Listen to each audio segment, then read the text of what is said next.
Hi, ഇഡ്ഡലിക്കും ദോശയ്ക്കും ഒപ്പം കഴിക്കാൻ പറ്റുന്ന ഒരു തട്ടിക്കൂട്ട് സാമ്പാർ കണ്ടാലോ?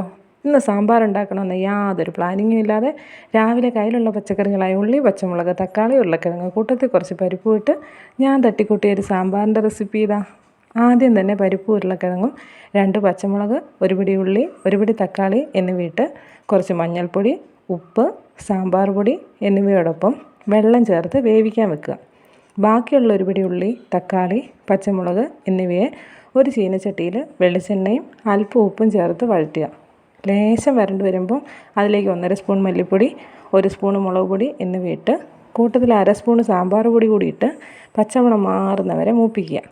റെഡിയാക്കിയ മസാല കുക്കർ തുറന്ന് വേവിച്ച് വെച്ച പരിപ്പിൻ്റെയും ഉരുളക്കിഴങ്ങിൻ്റെയും ഒപ്പം ചേർത്ത് ഒരു വറവും കൂടി പാസ്സാക്കിയാൽ നമ്മുടെ തട്ടിക്കൂട്ട് സാമ്പാർ റെഡി. ഇത്രയൊക്കെ മതിയെന്നേ രാവിലെ ഒരു ഇഡ്ഡലിക്കോ ദോശയ്ക്കോ ഇതിനും മാത്രം മെനക്കെടണോ? സംഗതി തട്ടിക്കൂട്ടിയതാണെന്നൊന്നും ആരോടും പറയാൻ നിൽക്കണ്ട. നല്ല കുറുകിയ അസൽ സാമ്പാർ റെഡി. ഇനി നമുക്ക് ഇഡ്ഡലിയും ചേർത്ത് ലാവിഷായിട്ട് കഴിക്കാം. Okay, bye.